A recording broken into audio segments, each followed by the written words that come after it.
तो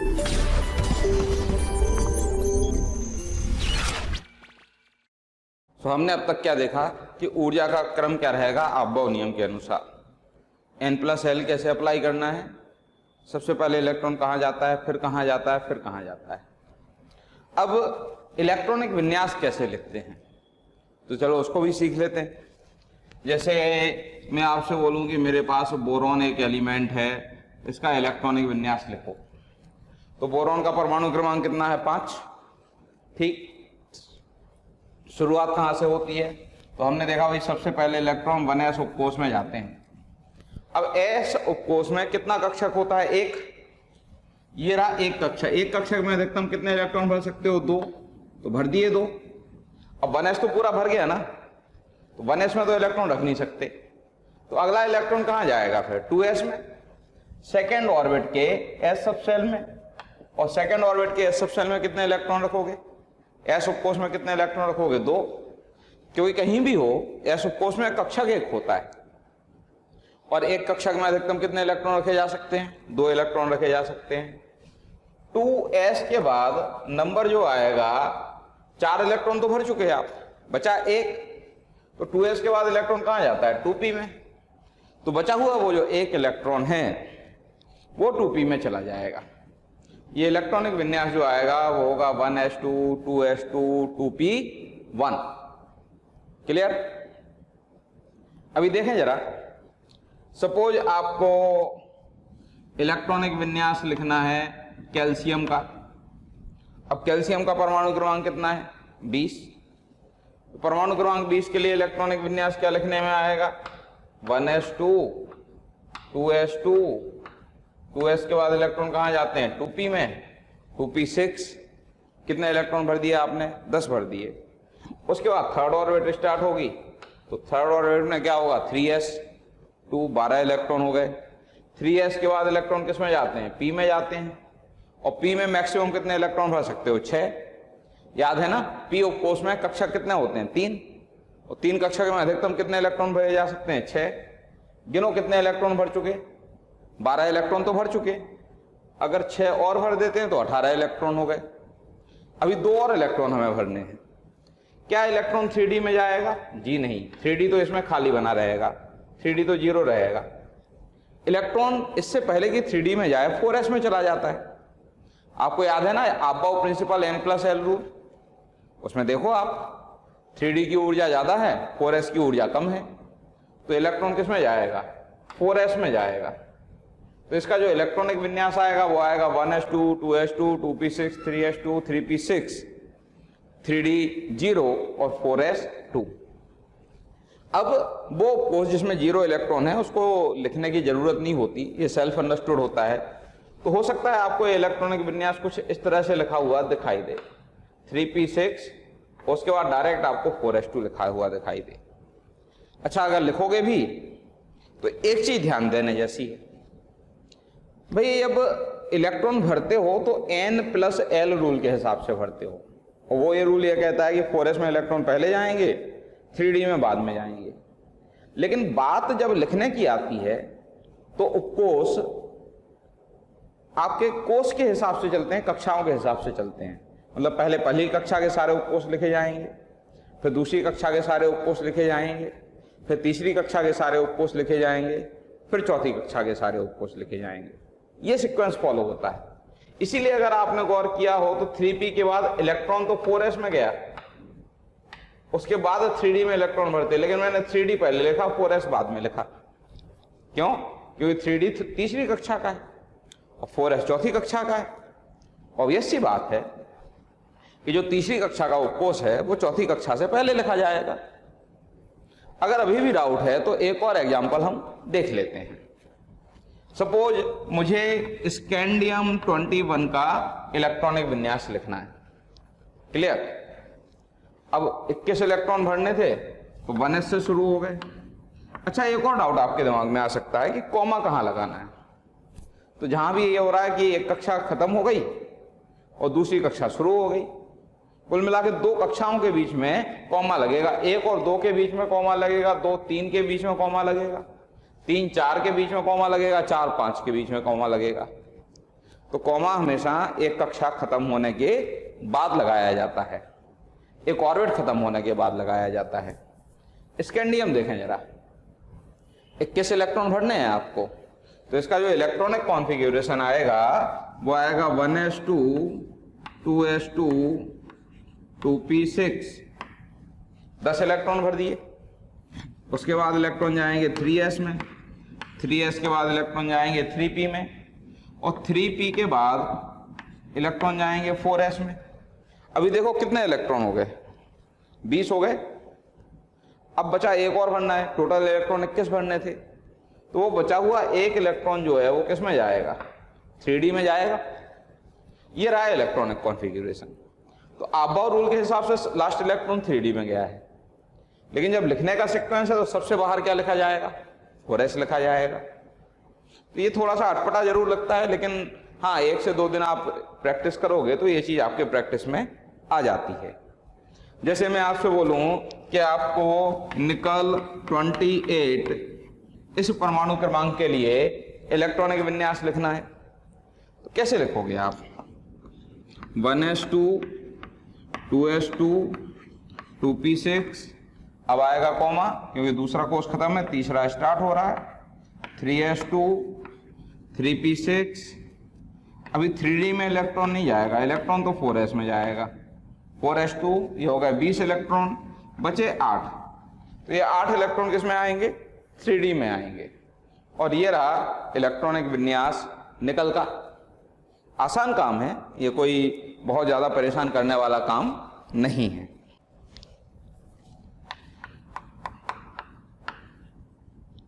अब देखें निकल 28 है ना, निकल 28 का जो इलेक्ट्रॉनिक विन्यास है वो तो हमने देखा। अक्रिय गैसों का देख लेते हैं, helium, neon, argon, krypton, xenon और रेडॉन, ये रही अक्रिय गैसें। परमाणु क्रमांक 2, 10। आपको मैजिक नंबर याद होगा ना पी ब्लॉक के लिए, अगर आपको याद हो तो अक्रिय गैसों के लिए जो आता है वो आता है 8, 8, 18, 18, 32।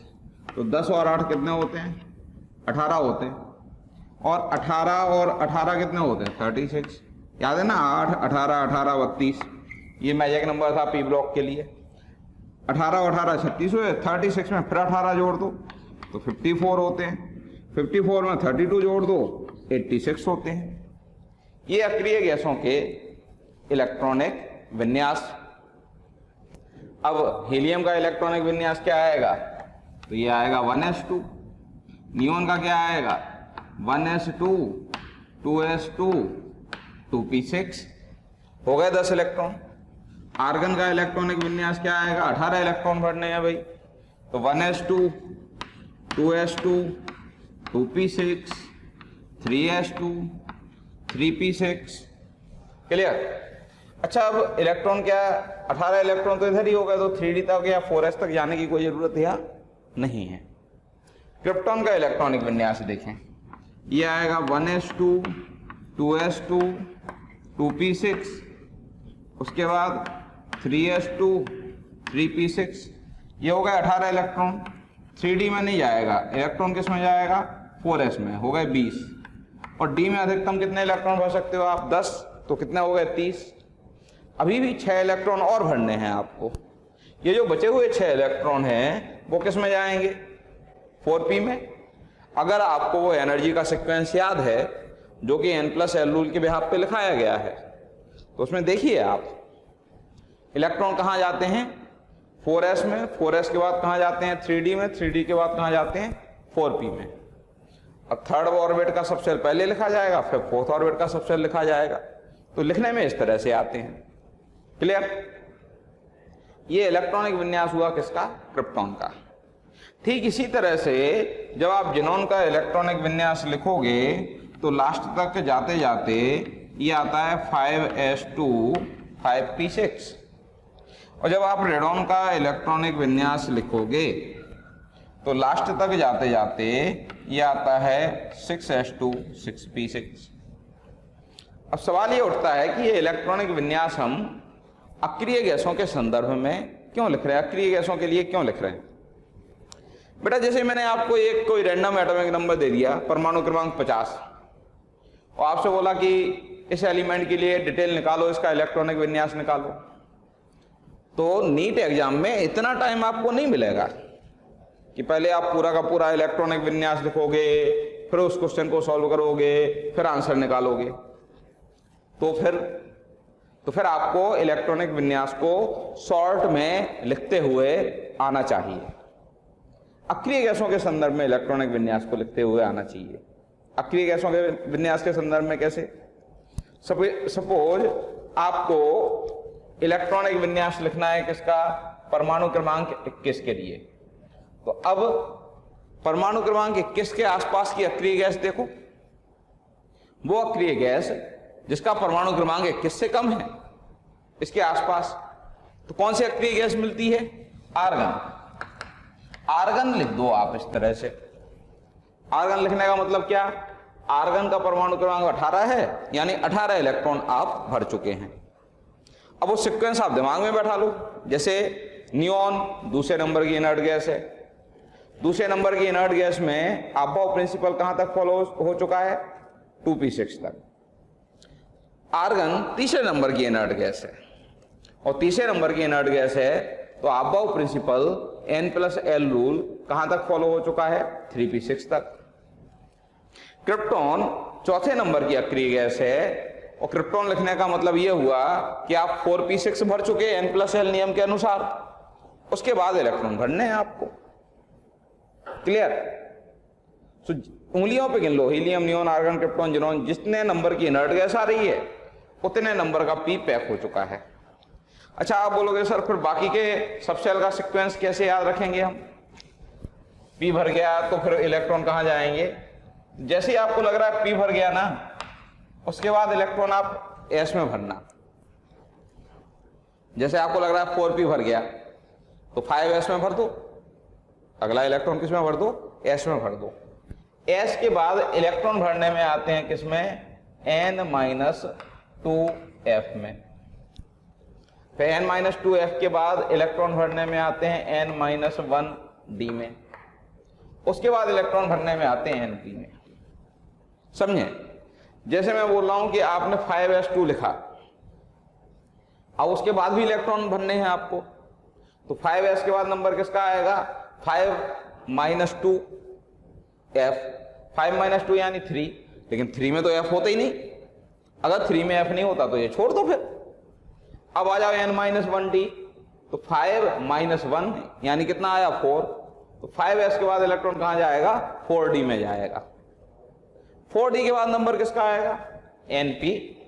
n हमने 5 लिया था ना, मतलब 5p में चला जाएगा। सपोज आप इलेक्ट्रॉनिक विन्यास लिखते जा रहे हो और आप यहां भरते हो 7s। अब 7s में इलेक्ट्रॉन गया तो उसके बाद कहां जाना चाहिए? तो ns के बाद नंबर किसका आता है? n-2f का आता है, यानी 7-2 5। तो 5f में जाएगा इलेक्ट्रॉन 7s के बाद। फिर इलेक्ट्रॉन कहां जाएगा? इलेक्ट्रॉन जाएगा n-1d में। तो अगर ये 7s था तो इलेक्ट्रॉन कहां गया? 5f में, और 5f के बाद इलेक्ट्रॉन कहां गया? 4d में। और nd के बाद फिर वो जो इलेक्ट्रॉन है वो कहां एंटर करता है? वो एंटर करता है np में। तो 4s, 7s के बाद गया 5f के बाद 6d, और 6d के बाद कहां चला गया? 7p। ये चीज भी बेटा जब तक एग्जाम्पल नहीं लिखेंगे ना, तब तक वो थोड़ा सा डाउट बना ही रहेगा। एग्जाम्पल से समझते हैं। जैसे मैं आपसे बोलूं कि आपको बहुत सारे परमाणु क्रमांक दे रखे हैं, परमाणु क्रमांक आपको दे दिया 20, आपको इसकी डिटेल बतानी है। परमाणु क्रमांक आपको दे दिया 30, इसकी डिटेल बतानी है। 50, इसके लिए आपको डिटेल देनी है। परमाणु क्रमांक 80, 79 ले लें, 81, इसकी आपको डिटेल देनी है। परमाणु क्रमांक आप ले लो 108, इसकी डिटेल आपको देनी है। अब कैसे डिटेल दोगे? देखो भाई, 20 के आसपास की अक्रिय गैस कौन सी याद आती है? आर्गन। आर्गन लिखने का मतलब 18 इलेक्ट्रॉन आप भर चुके। Helium, neon, argon. Thank you बच्चों, हमें ढेर सारा प्यार देने के लिए। हज़ारों बच्चे हमारा वीडियो देख रहे हैं। आप प्लीज़ यहाँ डिस्क्रिप्शन में जो आपको लिंक दी गई है उस पर क्लिक करें और अपना इनरोलमेंट सुनिश्चित करें। बच्चों, आपको अगर डाउट सॉल्विंग से रिलेटेड कुछ चीज़ चाहिए, आप स्टडी मटेरियल चाहते हैं, तब भी प्लीज़ हमारे प्रीमियम कोर्स को ज्वाइन करें, जिसका डिस्क्रिप्शन आपको लिंक में अवेलेबल है। तीसरे नंबर की अक्रिय गैस है, और तीसरे नंबर की अक्रिय गैस है मतलब क्या पैक हो गया? 3p पैक हो गया। 3p पैक होने के बाद इलेक्ट्रॉन कहाँ जाएगा? s में, अगले वाले में, यानी 4s में। तो इलेक्ट्रॉन चला गया 4s में। 18 थे, अगले 2 इलेक्ट्रॉन 4s में चले गए, इलेक्ट्रॉनिक विन्यास कंप्लीट है। अब जैसे परमाणु क्रमांक 30 है, इलेक्ट्रॉनिक विन्यास लिखना है, तो क्या करें फिर? भाई आसपास की इनर्ट गैस एक बार फिर से वो कौन सी आएगी? आर्गन। आर्गन लिखने का मतलब 18 इलेक्ट्रॉन भर दिए। हीलियम, नियॉन, आर्गन, तीसरे नंबर की इनर्ट गैस। तीसरे नंबर की इनर्ट गैस है, यानी अबव प्रिंसिपल n+l के हिसाब से 3p तो भर चुका। 3p भर चुका, तो अगले 2 इलेक्ट्रॉन किस में? 4s में। कितना हो गया इलेक्ट्रॉन? 20। 4s के बाद इलेक्ट्रॉन कहां जाएगा? तो ns के बाद कहां जाता है? n-2f। 4 - 2 यानी 2, और सेकेंड ऑर्बिट में तो f होता ही नहीं, तो 2f तो भूल जाओ। फिर n-2f के बाद इलेक्ट्रॉन कहां जाता? n-1 d में। तो 4 - 1 कितना हुआ? 3, और 3 में d तो होता ही है। तो अब अगले इलेक्ट्रॉन 3d में जाएंगे। 20 भर चुके थे आप, कितने इलेक्ट्रॉन और भरने हैं? 10 इलेक्ट्रॉन और भरने हैं। तो वो जो 10 इलेक्ट्रॉन है वो कहां मिलेंगे आपको? 3d में मिलेंगे। इलेक्ट्रॉनिक विन्यास क्या हो गया इस केस में? Argon 18, 3d 10, 4s2। क्लियर? अब जैसे परमाणु क्रमांक 50 है, तो 50 के आसपास की कोई अक्रिय गैस याद आती है? बिल्कुल है, क्रिप्टॉन। और क्रिप्टॉन का परमाणु क्रमांक कितना है? 36। इसका मतलब ये हुआ कि आप 36 इलेक्ट्रॉन भर चुके हैं। अब कितने इलेक्ट्रॉन और भरने हैं? 14 इलेक्ट्रॉन और भरने हैं आपको। Helium, neon, argon, krypton. चौथे नंबर की इनर्ट गैस है।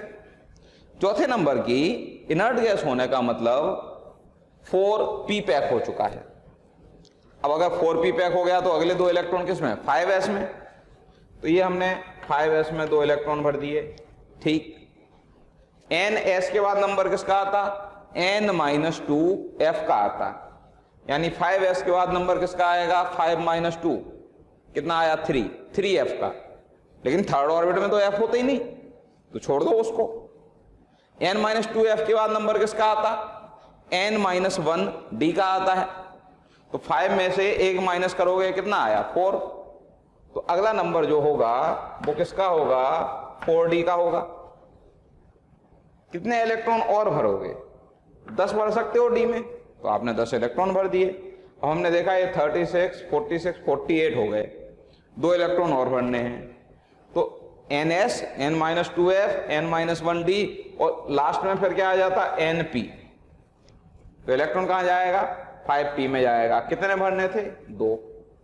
तो इलेक्ट्रॉनिक विन्यास जो आएगा वो आएगा क्रिप्टॉन 4d10, 5s2, 5p2। उम्मीद है अब ये बातचीत आपको थोड़ी थोड़ी समझ में आने लग गई होगी। चलो अगले स्टेप पे जाते हैं। हम परमाणु क्रमांक 81 की बात करते हैं। तो परमाणु क्रमांक 81 के आसपास की इनर्ट गैस कौन सी बैठेगी? जिनॉन। जिनॉन का परमाणु क्रमांक आपको याद होना चाहिए बेटा, कितना होता? 54 होता है। ठीक, यानी 54 इलेक्ट्रॉन भर चुके हो। और n+l के हिसाब से कहां तक भर चुके? तो helium, neon, argon, krypton, xenon. 5वें नंबर की इनर्ट गैस है, और 5वें नंबर की इनर्ट गैस है तो 5p पैक हो चुका है। अब भाई 5p अगर पैक हो गया तो अगला नंबर किसका? 6s का। 5p के बाद कौन आएगा? 6s आएगा ना। ये भर दिया आपने 2 इलेक्ट्रॉन 6s में। ns के बाद इलेक्ट्रॉन कहां जाता? इलेक्ट्रॉन आता है n-2f में। तो 6 में से 2 माइनस करो, कितना होगा? 4। यानी अगले इलेक्ट्रॉन जो जाएंगे वो 4f में जाएंगे। अच्छा, f उपकोष में कितने कक्षक होते हैं? 7। एक कक्षक में अधिकतम 2 इलेक्ट्रॉन भर सकते हो, तो 7 कक्षक में अधिकतम कितने आ सकते हैं? 14 इलेक्ट्रॉन आ सकते हैं। तो ये भाई 14 इलेक्ट्रॉन मैंने भर दिए। अब गिनती गिनी मैंने, टोटल कितने हो रहे हैं? 70 हो रहे हैं। भरने कितने थे? 81 भरने थे। अभी 11 और भरने हैं। NS n-2f, और अगला नंबर किसका? n-1d का, यानी 6 में से 1 माइनस किया तो क्या आया? 5d। d में मैक्सिमम कितने इलेक्ट्रॉन भर सकते हो? 10। तो 10 इधर भर दिए। एक अभी भी बचा हुआ है भरने के लिए इलेक्ट्रॉन।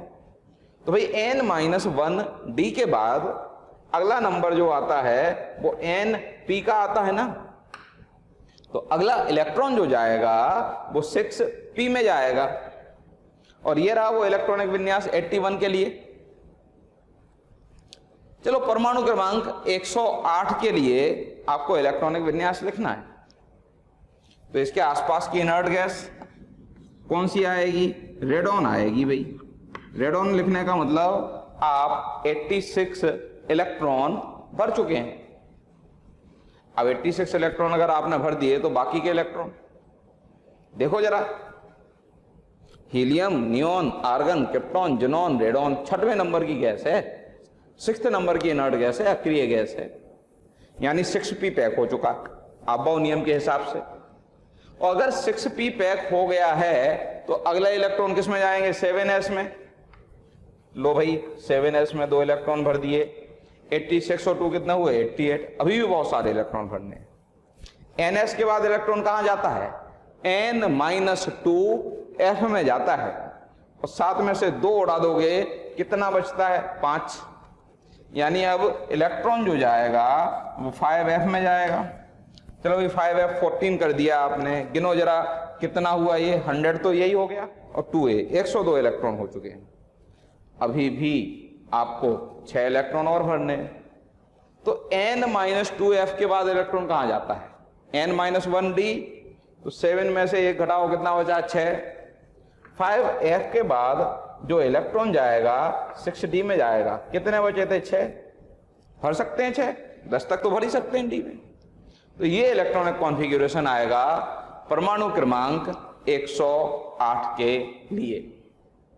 क्लियर?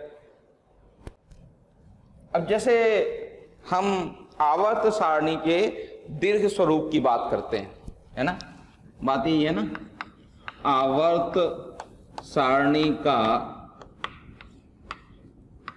दीर्घ स्वरूप, long form of periodic table.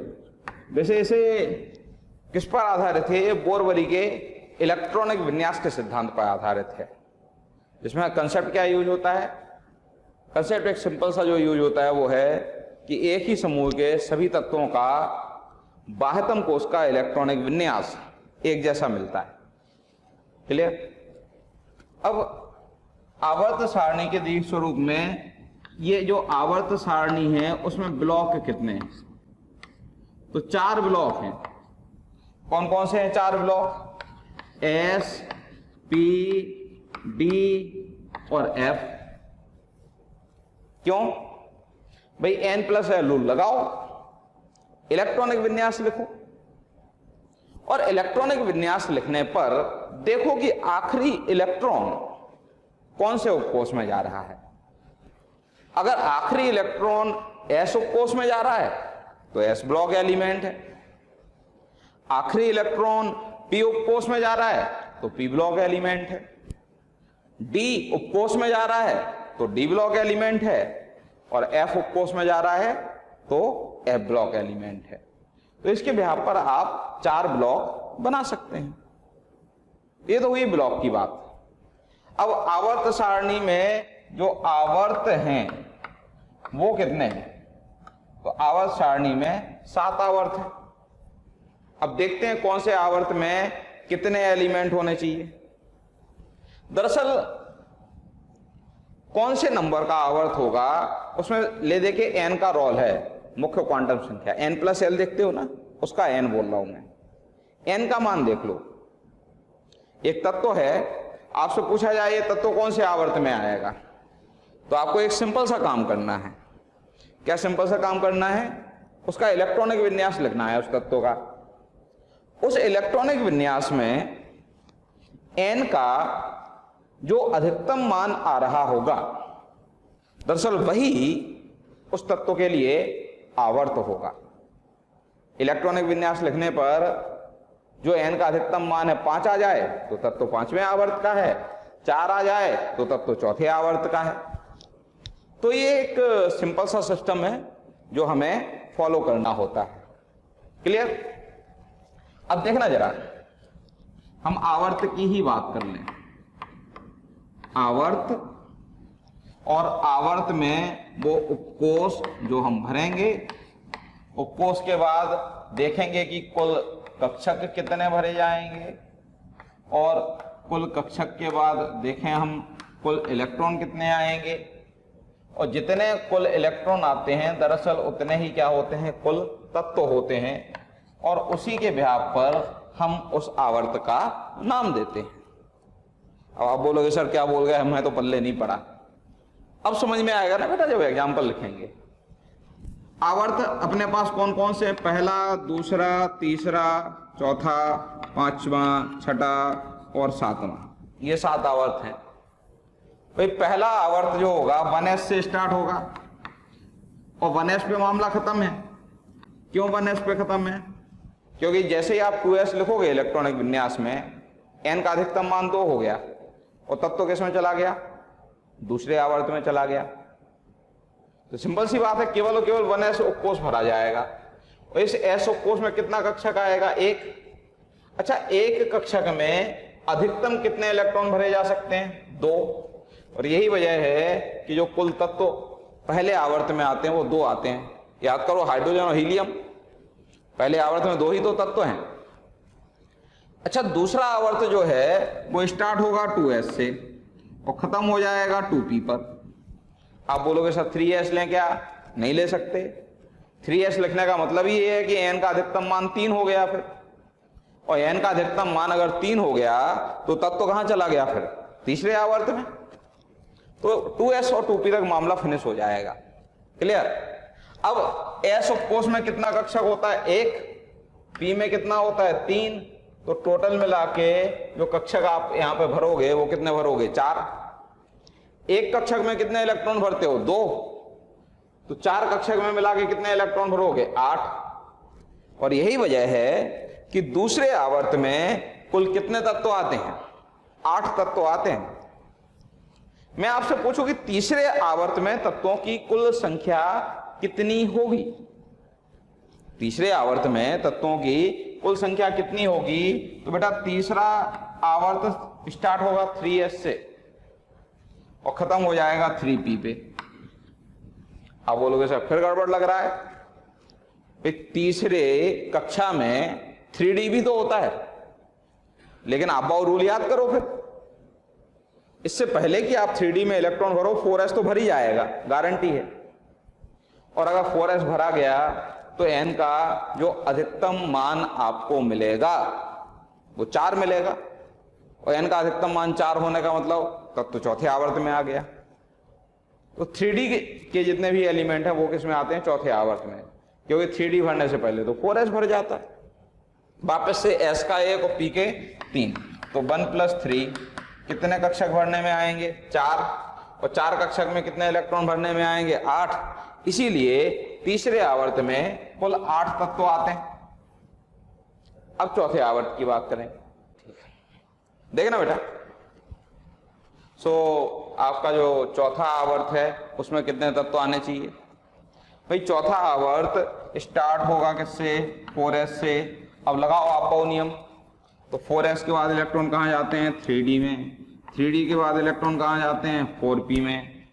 क्या आप 4d लिखोगे? नहीं, क्योंकि 4p के बाद इलेक्ट्रॉन 5s में जाता है, फिर 4d आता है, और 5s लिखते ही तत्व कौन से आवर्त का हो गया, 5वें आवर्त का। तो ये चौथे आवर्त में ये 3 उपकोष भरने में आएंगे, 4s, 3d, 4p। s का 1 कक्षक, d के 5 और p के 3। तो 1 + 5 + 3 टोटल 9 कक्षक भरने में आएंगे। एक कक्षक में आप कितने इलेक्ट्रॉन भरते हो, 2। तो 9 में कितने आएंगे, 18। इसीलिए आप कुल कितने इलेक्ट्रॉन भरोगे? 18 इलेक्ट्रॉन।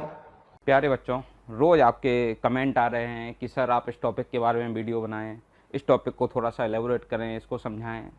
प्लीज़ बेटा हमारे यूट्यूब चैनल को सब्सक्राइब करें और बेल आइकन को दबाएं। दरअसल हो ये रहा है कि कई बार जो टॉपिक आप बोलते हैं ऑलरेडी उस टॉपिक का वीडियो अवेलेबल होता है हमारे यूट्यूब चैनल पर, है ना।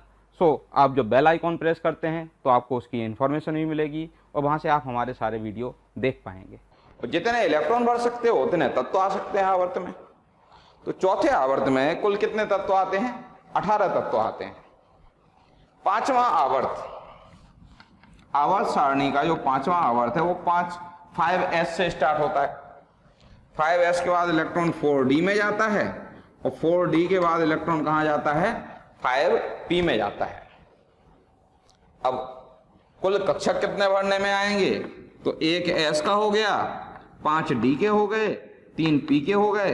एक बार वापस से 9 कक्षक भरने में आएंगे। अगर 9 कक्षक भरने में आएंगे तो 18 इलेक्ट्रॉन भरने में आ जाएंगे। छठे आवर्त को देखें तो भाई छठा आवर्त 6s से स्टार्ट होता है। 6s के बाद इलेक्ट्रॉन किस में जाते हैं? 4f में। 4f के बाद इलेक्ट्रॉन किस में जाते हैं? 5d में। और 5d के बाद इलेक्ट्रॉन कहाँ जाते हैं? 6p में। क्लियर? इन सब के लिए जब आप इलेक्ट्रॉनिक विन्यास लिखोगे तो 6s तो भरा ही जाएगा, 6s के बाद ही ये भरने में आएंगे ना। तो n का अधिकतम मान कितना रहेगा? 6 तो मिलेगा ही मिलेगा। कितने कक्षक भरने में आ रहे हैं छठे आवर्त में? तो s का एक f के साथ, 7 और 1 कितने हुए? 8। 8 और 5 कितने होते हैं? 13। और 13 के साथ 3 ये, तो टोटल 17 आएंगे। तो 1 + 7 + 5 + 3, टोटल आपके पास कितने ऑर्बिटल भरने में आ रहे हैं? 16। 16 ऑर्बिटल में कितने इलेक्ट्रॉन आएंगे? 32 इलेक्ट्रॉन आएंगे। तो छठे आवर्त में कितने आएंगे? 32 तत्व। हालांकि ऐसी कुछ कहानी इसकी भी होनी चाहिए, लेकिन इसे हम क्या मानते हैं? अपूर्ण मानते हैं, क्योंकि हम मान के चल रहे हैं कि अभी तक पीरियोडिक टेबल का 7वां आवर्त पूरी तरह से भरा नहीं है। एनसीईआरटी के अकॉर्डिंग बेटा वैसे तो भर चुका है, बट एनसीईआरटी के अकॉर्डिंग नहीं भरा। अब तत्वों की संख्या के आधार पर इनको नाम दे दिए गए। जैसे प्रथम आवर्त को हम जो नाम देते हैं वो देते हैं अति लघु आवर्त। क्यों ये नाम दिया अति लघु आवर्त? क्योंकि इससे छोटा कुछ मिलेगा ही नहीं ना, 2 तो एलिमेंट आते हैं बस। दूसरे और तीसरे इन दोनों आवर्त को क्या नाम दिए गए हैं? लघु आवर्त। अति लघु नहीं है लेकिन फिर भी हैं तो छोटे ही। तो दूसरे और तीसरे नंबर के जो आवर्त हैं उन्हें क्या नाम दिया जाता है? लघु आवर्त। अच्छा, अब चौथे और 5वें नंबर पे देखें, 18 इलेक्ट्रॉन आ रहे हैं, तो ये थोड़े बड़े हो गए साइज में। तो चौथे और 5वें नंबर पर जो आवर्त आते हैं उन्हें हम क्या नाम देते हैं? दीर्घ आवर्त। छठे नंबर पे देखें तो छठे नंबर पे टोटल 32 एलिमेंट हैं, सबसे ज्यादा इधर ही मिल रहे हैं, और इसीलिए छठे नंबर के आवर्त को हम नाम देते हैं दीर्घतम आवर्त। और 7वां तो अभी अभी हमने नाम लिखा ही है, ये कौन सा है? अपूर्ण आवर्त है। उम्मीद है बात समझ में आई होगी। अब देखें यहां से क्वेश्चंस क्या क्या आ सकते हैं। पहला क्वेश्चन तो इलेक्ट्रॉनिक विन्यास लिखने का ही आ सकता है, वो हम लिख ही लेंगे। यहां से कुछ स्पेसिफिक क्वेश्चन भी पूछ लेते हैं। कई बार आपसे क्वेश्चन पूछ लिया कि चलो मान लिया कि एक कक्षक में 2 के स्थान पर 3 इलेक्ट्रॉन आ रहे हैं। क्वेश्चन सुनना ध्यान से। मान लिया कि एक कक्षक में 2 के स्थान पर कितने इलेक्ट्रॉन भरे जा सकते हैं? 3 इलेक्ट्रॉन भरे जा सकते हैं।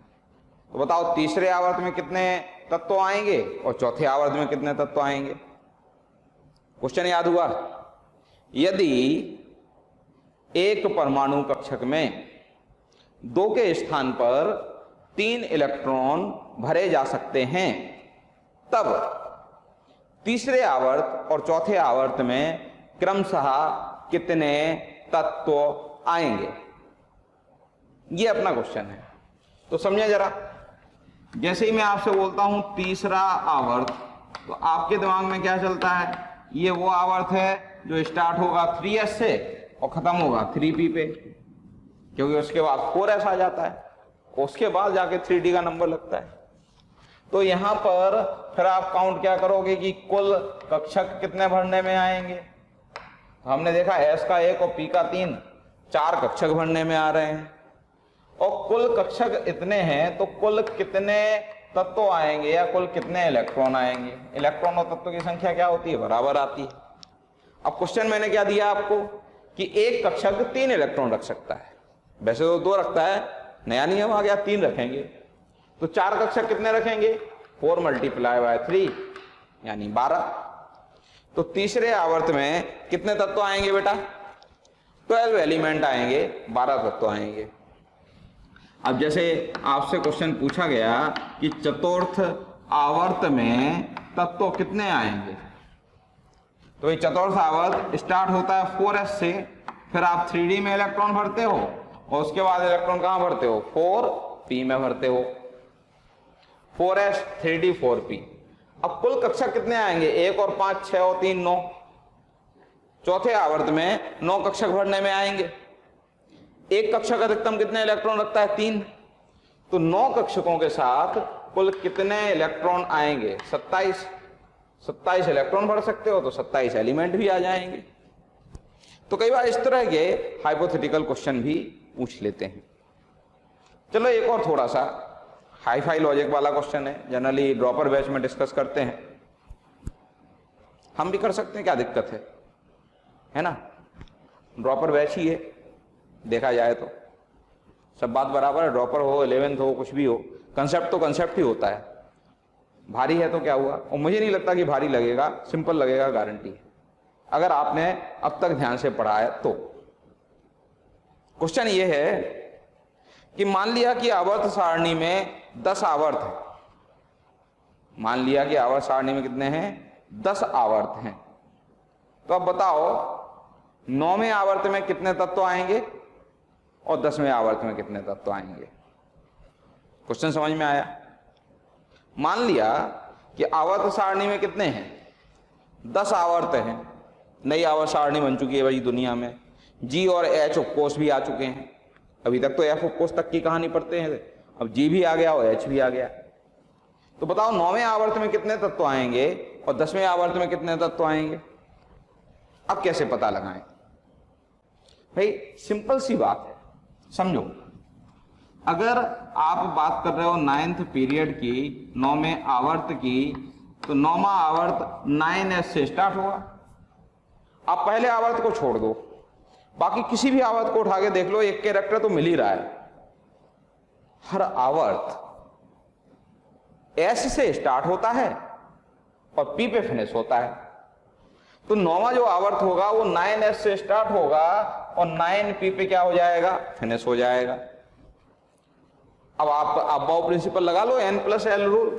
9p के लिए n+l की वैल्यू कितनी आएगी, 9+1। p के लिए l कितना होता है, 1 होता है, और ये नंबर किसको बताता है, n, तो ये वैल्यू है 10। आप n+l इक्वल 9 से शुरू हुए और आपको पहुंचना है n+l इक्वल 10 तक, तो और कौन कौन से उपकोष भरेंगे। तो देखो n+l इक्वल 10 किस किस के लिए हो सकता है, कौन कौन उपकोषों के लिए हो सकता है। तो एक तो भाई 10 + 0 इक्वल 10 हो सकता है, यानी 10s, लेकिन 10s हम गिनती में नहीं लेंगे। क्यों नहीं लेंगे 10s को गिनती में, क्योंकि ये 10वें आवर्त में आ जाएगा ना बेटा। फिर और कौन बचता है, तो एक कम करो, यहाँ पे 9+1 ये भी 10 होता है, 9p, ऑब्वियस सी बात है 9p हम ले चुके, लिख लिया हमने। और कम करो तो 8 + 2 इक्वल 10, यानी 8d का भी कॉम्बिनेशन बनता है। और कम करो तो 7 + 3 10, यानी 7f का भी कॉम्बिनेशन बनता है। और कम करो तो 6 + 4 10, यानी 6g का भी कॉम्बिनेशन बनता है।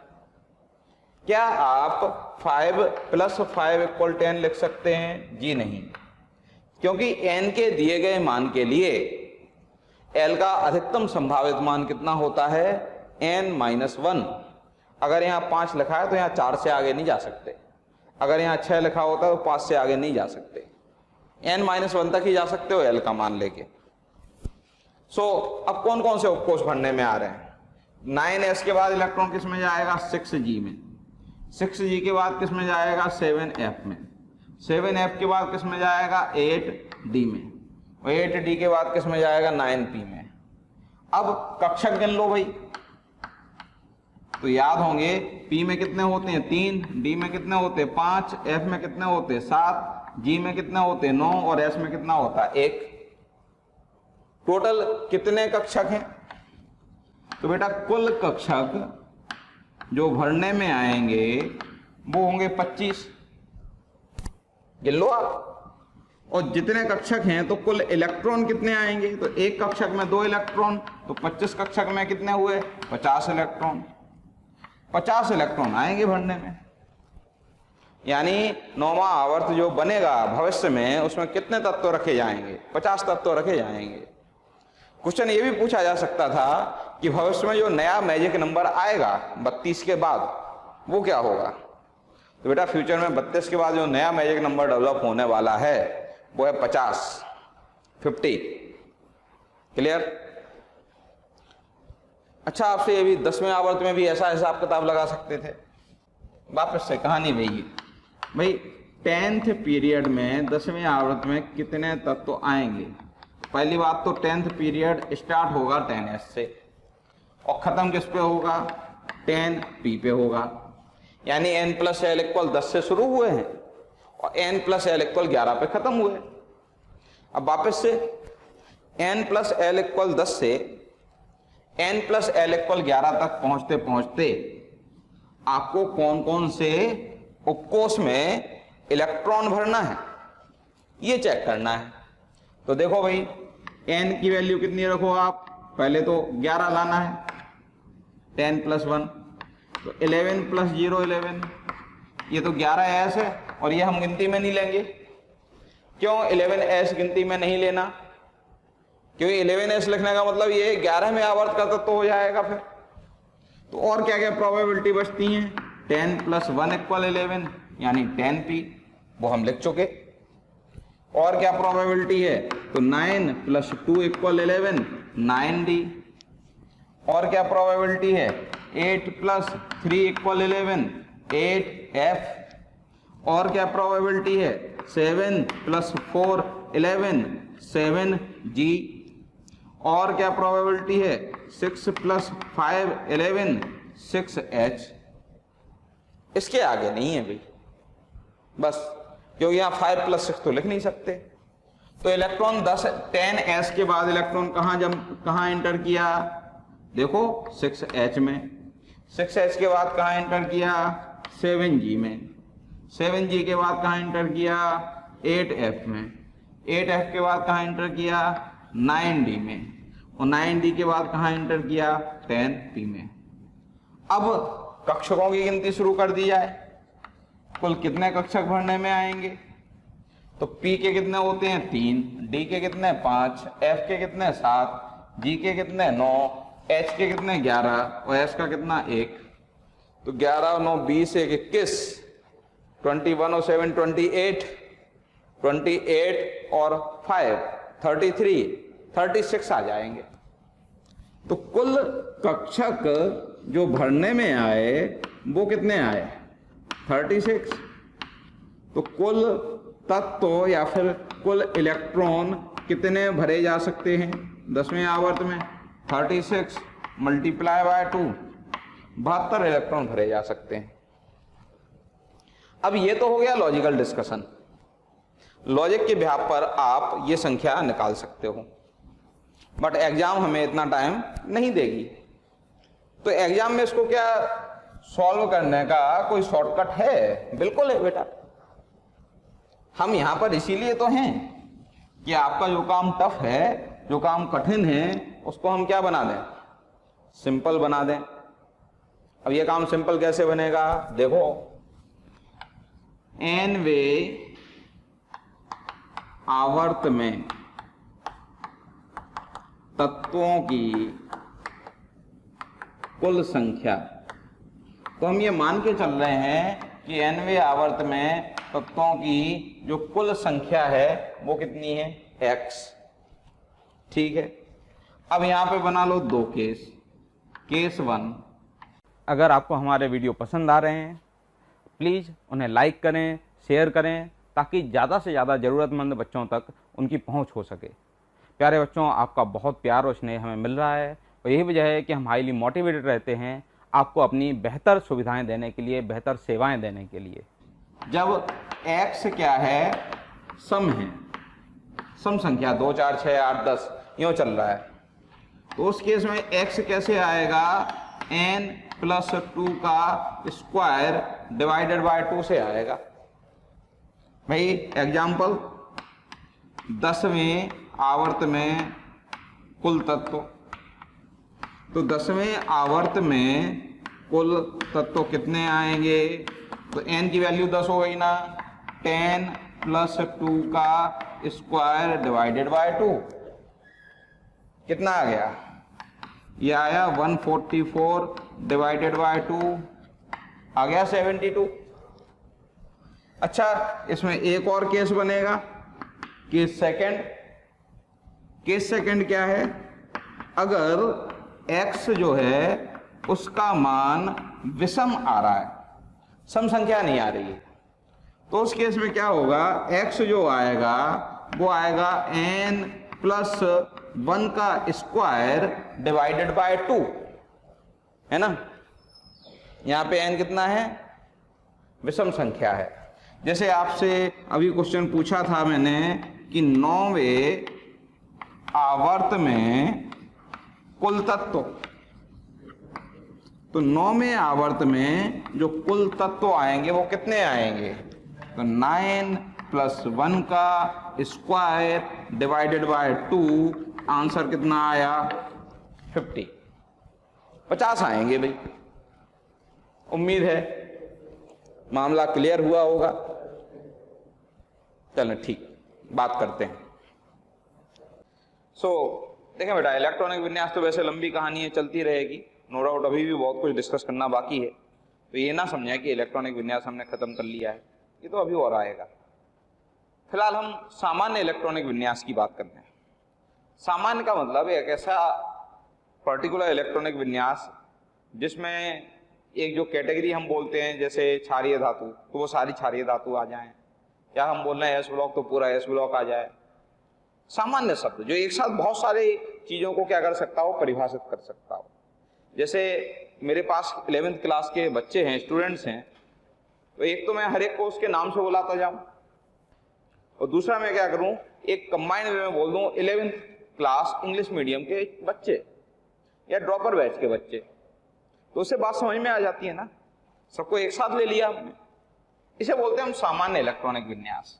जैसे फर्स्ट ए है, बेटा याद रखना, फर्स्ट ए को हम किस नाम से जानते हैं, क्षारीय धातु के नाम से जानते हैं, अल्कली मेटल के नाम से जानते हैं। कौन कौन से एलिमेंट हैं, लिथियम, सोडियम, पोटेशियम, रुबिडियम और सीजियम। अब इनका मैजिक नंबर तो आपको याद होगा ना, क्या था, एस ब्लॉक का मैजिक नंबर 8 8 18 18 32। चलो फ्रांसियम भी ले लेते हैं। तो लिथियम का अगर परमाणु क्रमांक 3 है तो 3 + 8 11, 11 + 8 19, 19 + 18 37, 37 + 18 55 और 55 + 32 87। ये क्षारीय धातु है। अब इलेक्ट्रॉनिक विन्यास की बात कर लें तो लिथियम का जो इलेक्ट्रॉनिक विन्यास आएगा वो आएगा हीलियम 2s1। उम्मीद है अब तक आप ये सीख चुके होंगे इलेक्ट्रॉनिक विन्यास लिखना। ये जो सोडियम का इलेक्ट्रॉनिक विन्यास आएगा वो आएगा नियोन 3s1, इधर आएगा आर्गन 4s1, ये आएगा क्रिप्टॉन 5s1, इधर आएगा जिनोन 6s1 और इधर आएगा क्या, रेडोन 7s1। तो ये इलेक्ट्रॉनिक विन्यास आएगा। क्लियर? अभी अगर मैं आपसे बोलूं सेकेंड ए, तो सेकेंड ए के जो तत्व हैं उन्हें क्या बोला जाता है, क्षारीय मृदा तत्व या क्षारीय मृदा धातु। याद रखें बेटा, बेरिलियम क्षारीय मृदा धातु नहीं है, क्योंकि इसके जलीय विलयन का स्वभाव अम्लीय, वो क्षारीय नहीं है, ये उभयधर्मी धातु होती है, इसका हाइड्रोक्साइड उभयधर्मी होता है। तो आप तो बस इतना याद रखना है कि बेरिलियम जो है वो क्षारीय मृदा धातु नहीं है। फिर भी सेकेंड डे का हिस्सा तो है, तो लिख लेते हैं beryllium, magnesium, calcium, strontium, barium और रेडियम। परमाणु क्रमांक अगर ये 4 है तो 4 + 8 12, 12 + 8 20, 20 + 18 38, 38 + 18 56, 56 + 32 88। ये आएंगे क्या परमाणु क्रमांक। इलेक्ट्रॉनिक विन्यास बेरिलियम का जो आएगा वो क्या आएगा, हीलियम लिख दिया, 2 भर गए 2s2। मैग्नीशियम का क्या आएगा, नियोन 3s2। कैल्शियम का क्या आएगा, आर्गन 4s2। स्ट्रोंशियम का क्या आएगा, क्रिप्टॉन 5s2। इधर क्या आएगा, जिनोन 6s2 और इधर क्या आएगा, रेडोन 7s2। बेटा ये मैंने समझाया नहीं है, इस उम्मीद के साथ डायरेक्ट लिखा है कि आप कर सकते हैं, ध्यान लगाएं, बिल्कुल हो जाएंगे, कोई भारी भरकम काम नहीं है। अब मैं आपसे बोलूं कि फर्स्ट ये जो क्षारीय धातुएं हैं इनका जनरल इलेक्ट्रॉनिक कॉन्फ़िगरेशन क्या होगा, सामान्य इलेक्ट्रॉनिक विन्यास क्या होगा। तो बाह्यतम कोश में NS1 आता है इनके, जहां पर N किसको रिप्रेजेंट कर रहा होगा, बाह्यतम कोश का नंबर। जैसे लिथियम के लिए N2 है और सीजियम के लिए N6 है, तो सबके बाह्यतम कोश में कितना आ रहा, S1 आ रहा है ना। तो क्षारीय धातुओं का जो सामान्य इलेक्ट्रॉनिक विन्यास आएगा वो क्या आएगा, NS1। क्षारीय मृदा धातुओं में जो सामान्य इलेक्ट्रॉनिक विन्यास आएगा, जनरल इलेक्ट्रॉनिक कॉन्फ़िगरेशन, वो क्या आएगा, NS2 आएगा, जहां पर N क्या है, बाह्यतम कोश का नंबर, सबके S में देखो 2 है। अब ये दोनों ही S ब्लॉक एलिमेंट कहे जाते हैं। क्यों S ब्लॉक एलिमेंट कहे जाते हैं, क्योंकि जब इनका इलेक्ट्रॉनिक विन्यास आप लिखते हो तो अंतिम इलेक्ट्रॉन S उपकोष में जाता है, और इन दोनों को मिला के अगर S ब्लॉक बोल रहे हैं तो मैं पूछ सकता हूं क्या कि S ब्लॉक के तत्वों का सामान्य इलेक्ट्रॉनिक विन्यास क्या होगा, जनरल इलेक्ट्रॉनिक कॉन्फ़िगरेशन क्या होगा। तो भाई हम बोल देंगे या NS1 हो सकता है या फिर NS2 हो सकता है। भाई अल्कली मेटल होगी तो NS1 हो सकता है, अल्कली अर्थ मेटल होगी तो NS2। तो S ब्लॉक के तत्वों का सामान्य इलेक्ट्रॉनिक विन्यास क्या होता है, NS1 और 2। क्लियर। अच्छा P ब्लॉक के तत्व हम देखते हैं, इसका मामला क्या है।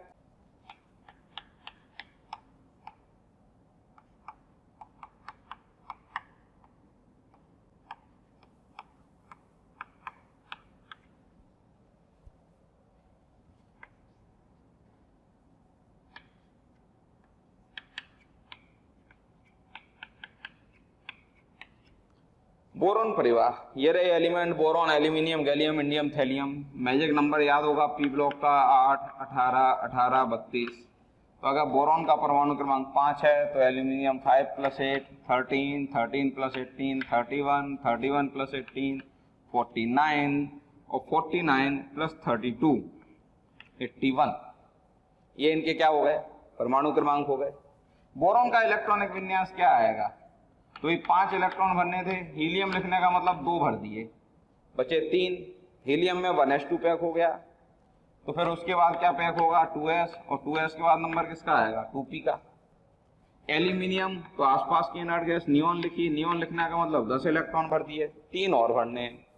नियोन दूसरे नंबर की इनर्ट गैस है, यानी 2p पैक हो चुका है, तो 2p के बाद नंबर किसका 3s का, और 3s के बाद नंबर किसका 3p का, भर गए 13 इलेक्ट्रॉन। गैलियम जरा ध्यान से देखिए, यहां पर अक्रिय गैस जो होगी वो भरोगे आर्गन, आर्गन का मतलब 18 इलेक्ट्रॉन भर दिए। अभी कितने और भरने, 13 इलेक्ट्रॉन और भरने। आर्गन 3rd नंबर की इनर्ट गैस है, 3rd नंबर की इनर्ट गैस है, मतलब 3p तो पैक हो गया है। 3p पैक हो गया तो इलेक्ट्रॉन किस में जाएगा 4s में।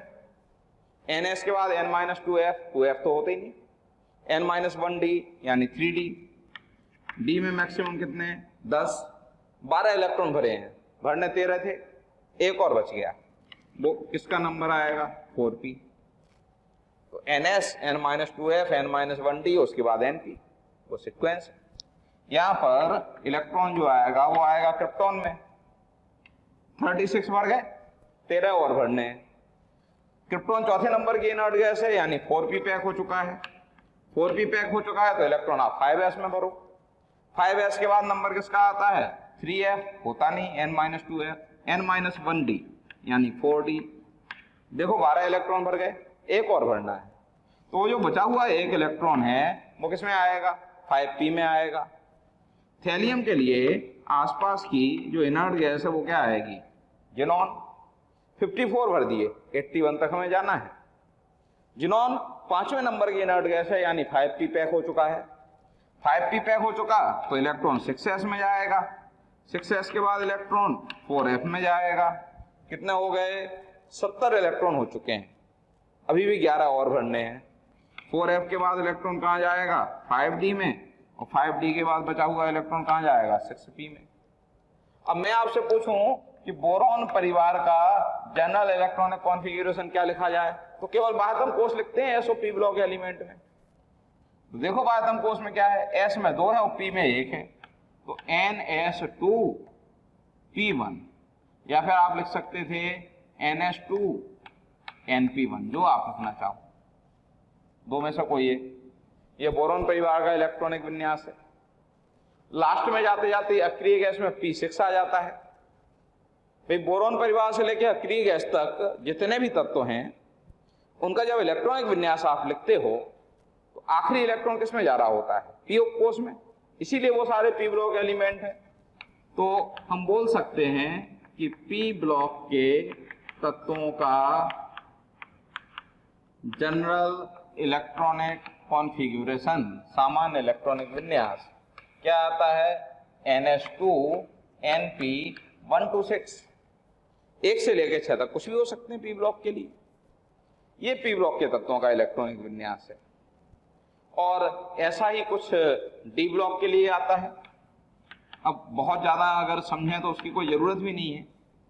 D ब्लॉक के तत्वों का जनरल इलेक्ट्रॉनिक कॉन्फ़िगरेशन, बेटा D में भाई SO_P ब्लॉक के तत्वों की में केवल बाह्यतम कोष लिखा जाता है। D में आपको अंतिम कोष भी लिखना है और उपांतिम भी लिखना है, क्योंकि 2 कोष ऐसे होते हैं D में जो इनकम्प्लीट होते हैं, और F में कितने उपकोष इनकम्प्लीट होते हैं 3। तो जितना इनकम्प्लीट है उतने तो लिखोगे। D ब्लॉक के तत्वों का जो जनरल इलेक्ट्रॉनिक कॉन्फ़िगरेशन आता है तो n-1 में S2 होता है, P6 होता है, D में 1 से लेके 10 इलेक्ट्रॉन मिलते हैं, और बाह्यतम कोष में S में कितना मिलता है 1 2 2। और ये लेस करेक्ट है, कम सही है। क्यों कम सही है? क्योंकि इसमें पैलेडियम नहीं आ पाता। अब बेटा ये समझेंगे हम आगे जाके, है ना। फिलहाल मैं ये बोलूंगा कि कुछ वक्त के लिए 15-20 मिनट के लिए इसको याद कर लो, एक आध लेक्चर के लिए डिटेल में देखेंगे इसको, कोई दिक्कत वाली बात नहीं। और नॉर्मल वे में देखा जाए तो मोर करेक्ट जो इलेक्ट्रॉनिक कॉन्फ़िगरेशन आता है वो आता है D1-10 NS0-2, और इसमें पैलेडियम भी साथ में आ जाता है, क्योंकि पैलेडियम का इलेक्ट्रॉनिक विन्यास अपवाद में आता है, और अपवाद अभी तक हमने डिस्कस नहीं किए हैं। तो इतनी ये जो 3 लाइन लिखनी ना, इस पे ध्यान नहीं देना ज़्यादा, ये अगले लेक्चर तक समझ में आ जाएंगे। क्लियर? तब तक बाकी चीज़ें देखो, बाकी आपको समझ में आया कि नहीं। उम्मीद है बाकी आपको पूरा समझ में आ जाएगा। प्यारे बच्चों, अगर आप चाहते हैं कि जो टॉपिक हम यहाँ पढ़ा रहे हैं वो आप तक भी पहुँचें, आप भी उनका लाभ ले सकें, तो प्लीज़ कॉल करें 1800 21 21 799।